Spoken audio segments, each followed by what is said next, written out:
पिछले लेक्चर में हमने टेक्स्ट को एक्सप्लोर किया। हमने देखा कि हम किस तरह से अपने टाइप टूल से टेक्स्ट लिख सकते हैं, और हमने लेगेसी टाइटल की कुछ ऑप्शंस देखी। कुछ फर्दर उसकी ऑप्शंस देखते हैं, काफ़ी इंटरेस्टिंग है हमारे पास कि किस तरीके से हम अपने टेक्स्ट को स्क्रॉल कर सकते हैं, या फिर हम उसको रोल कर सकते हैं, इसमें रोल के नाम से है, या फिर हम उसको क्रॉल कर सकते हैं। मतलब आप उसको स्क्रीन के लेफ्ट या स्क्रीन के राइट पे किस तरह मूव कर सकते हैं। तो आइए हम इसको देखते हैं। जी, तो हम उसी अपने जो लास्ट लेक्चर में हम कर रहे थे उसी को कंटिन्यू करते हैं। हमने यहाँ पर टेक्स्ट, स्टिल टेक्स्ट बना लिया था। एज अ टाइटल हम इसको यूज़ कर सकते हैं, जहाँ पर भी चाहते हैं हम इसको प्लेस कर सकते हैं। अब आप देख रहे हैं हम ब्लैक पर इस वक्त है। इसको मैं डबल क्लिक करूँगा यहाँ से, और आप देख सकते हैं इस वक्त के इसकी पोजीशनिंग वही है। इसको मैं चाहूँ तो सेंट्रली अलाइन कर लूँ यहाँ पर स्क्रीन के। तो अभी जो ऑप्शन हम देखने लगे हैं वो हम यहाँ पे जाएंगे, जिसमें हमारे पास लिखा आता है कि या तो हम इसको रोल कर सकते हैं या क्रॉल कर सकते हैं।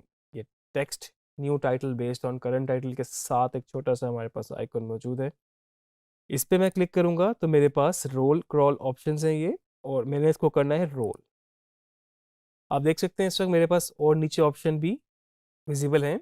अगर मैं यहाँ से स्टार्ट ऑफ स्क्रीन करूँगा तो ये इसको ऑटोमेटिकली स्क्रीन के नीचे से लेकर आएगा, एम्प्टी एरिया से, और आहिस्ता आहिस्ता इसको अपनी फाइनल पोजीशन पे ले आएगा।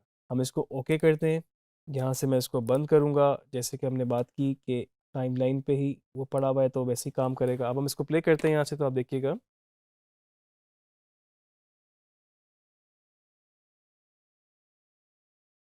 तो ये आपके पास ऑफ स्क्रीन, मतलब नीचे से ये टेक्स्ट इन होना शुरू हो गया, और इसका आउट पॉइंट तक ये वो होगा जो इसकी फाइनल पोजीशन थी। अगर इसकी स्पीड आपको बढ़ानी हो तो आप इसको एज अ क्लिप ट्रीट कर सकते हैं। आप जस्ट इसको यहाँ से अपने सिलेक्शन टूल से ही कम करेंगे तो आपके पास इसकी स्पीड बढ़ जाएगी। अब आप देख सकते हैं कि इसकी स्पीड में वाज़े डिफरेंस है। मैं इसको डबल क्लिक करूँगा दोबारा, मेरे पास अगेन लेगेसी टाइटल खुल जाएगा, सेम फाइल। और मैं इसकी रोल क्रॉल ऑप्शन में गया। मैंने इसको यहाँ से स्टार्ट ऑफ स्क्रीन किया था। अगर मैं एंड ऑफ स्क्रीन की ऑप्शन भी कर दूंगा, यहाँ से इसको बंद करूंगा, अब आप देख सकते हैं कि जो टेक्स्ट है, ट्रांजिशन हटाते हैं, अब उसको प्ले कर रहे हैं।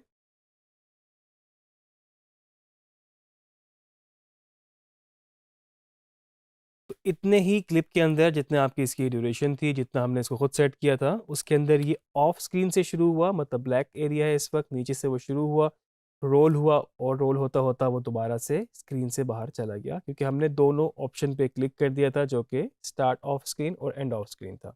इसकी ड्यूरेशन फर्दर तेज करना चाहते हैं तो हम इसको और छोटा कर सकते हैं यहाँ से,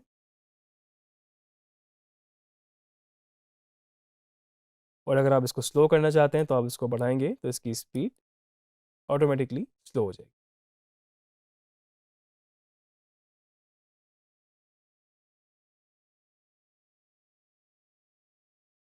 आप इसको ब्लैक के ऊपर भी यूज़ कर सकते हैं, आप इसको फर्दर किसी वीडियो के ऊपर भी यूज़ कर सकते हैं। और अक्सर मूवीज़ में अगर आपने देखा हो तो इसके क्रेडिट इस तरह चल रहे होते हैं कि आप इसको ज़्यादातर नेम अपने एंड क्रेडिट्स में यूज़ कर सकते हैं। और अक्सर हमने देखा है कि वीडियोस में क्या होता है कि आपकी एक वीडियो में भी इफेक्ट कंट्रोल विंडो से हम इसको कर सकते हैं इधर साइड पे, या फिर हम इसको थोड़ा सा छोटा कर लें और इस तरफ कर लें। इसको भी हम चाहें तो यहाँ से इधर अलाइन कर लें, और सेफ मार्जिन का ख्याल रखते हुए। तो आप देख रहे हैं कि आपकी वीडियो भी साथ चल रही है, और आप पूरे यहाँ पर अपने क्रेडिट्स भी दे सकते हैं। फर्दर ये है कि इस विंडो के अंदर आप चाहें तो मैनुअली अपने टेक्स्ट को फर्दर टाइप कर सकते हैं। उस बॉक्स को मैंने डबल क्लिक किया जो कि यहाँ पर मेरे पास बना हुआ था इस तरह से।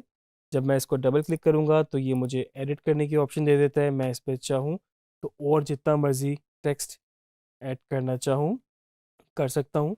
और उसके अलावा आप चाहें तो कहीं पर लिखे हुए टेक्स्ट को, मिसाल के तौर पे आपने माइक्रोसॉफ्ट वर्ड के अंदर प्रॉपर क्रेडिट्स लिखे हुए हैं और बहुत ज़्यादा नाम है, आप चाहें तो उसको वहाँ से भी कॉपी पेस्ट करके यहाँ पे ला सकते हैं। और फर्दर जितने भी आपके पास ऑप्शंस मौजूद हैं उनके थ्रू आप इसकी एडजस्टमेंट कर सकते हैं। तो ये तो था हमारा रोलिंग टेक्स्ट। सेम टेक्स्ट को ही हम देखते हैं, अगर हम यहाँ पर रोलिंग की जगह अगर हम इसको क्रॉल कर दें और हम इसको यहाँ से ओके करेंगे, विंडो को अपनी बंद करते हैं। अब सेम टेक्स्ट जो था हमारा, थोड़ा सी स्पीड इसकी तेज़ कर लेते हैं हम, तो आप देख रहे हैं कि ये राइट टू लेफ्ट क्रॉल कर रहा है। यहाँ से हम इसको रीसेट कर देते हैं क्योंकि इसकी मोशन की प्रॉपर्टीज़ भी हमने कुछ चेंज की हुई हैं। हम इसको यहाँ से दोबारा चेक करते हैं ब्लैक पे, ताकि आपको बेहतर तरीके से नज़र आ सके।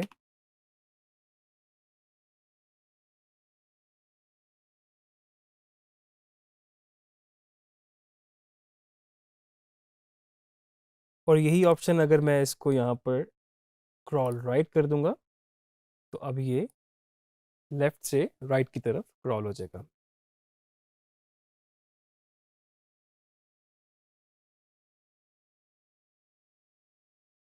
ये नॉर्मली आपने देखा होगा कि आपके पास नीचे स्क्रीन पे टेक्स्ट क्रॉल हो रहा होता है, जिसको ब्रॉडकास्ट में नॉर्मली टिकर भी बोला जाता है, कि नीचे स्क्रॉल हो रहा होता है या फिर क्रॉल हो रहा होता है।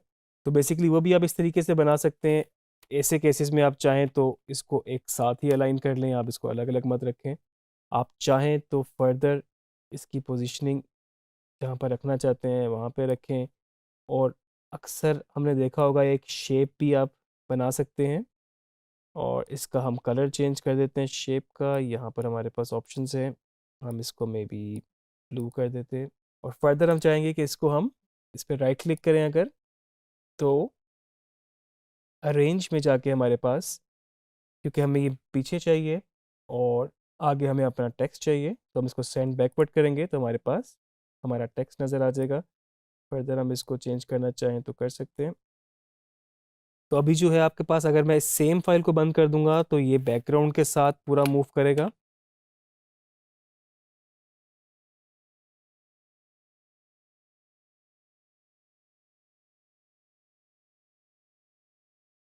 और अगर आप इसको दोबारा से क्रॉल लेफ्ट कर देंगे तो ये लेफ्ट की तरफ मूव करेगा।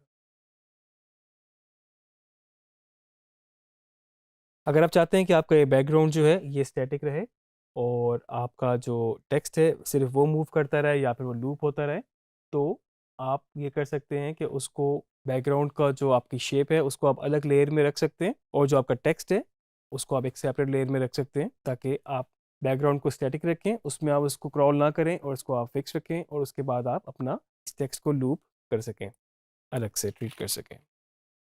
तो ये अभी दो ऑप्शंस हमने देखी। हमने रोलिंग टेक्स्ट देखा, हमने क्रॉलिंग टेक्स्ट देखा।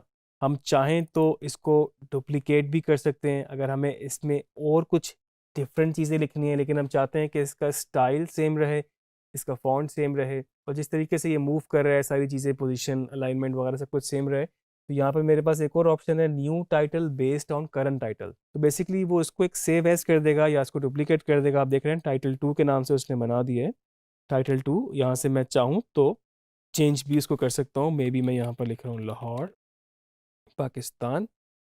प्रोजेक्ट विंडो में मेरे पास टाइटल 2 भी ऐड हो चुका है। आप देख सकते हैं कि इसमें आपके पास ये था और अब आपके पास लाहौर पाकिस्तान। इसकी स्पीड नॉर्मल करने के लिए, स्लो करने के लिए आपको इसको बढ़ाना पड़ेगा इसे।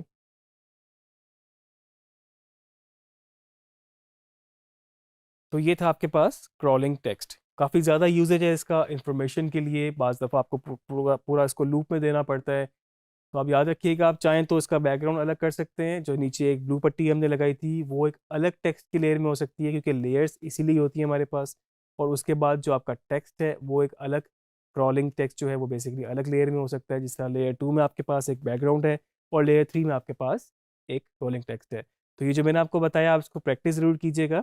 और बाकी इसके बाद हम थोड़ी सी और चीज़ें एक्सप्लोर कर सकते हैं कि हम लोअर थर्ड्स पे किस तरह काम करते हैं, अगर हमने प्रॉपर नेम बैंड देना है। हम नेक्स्ट लेक्चर में उस पर बात करेंगे।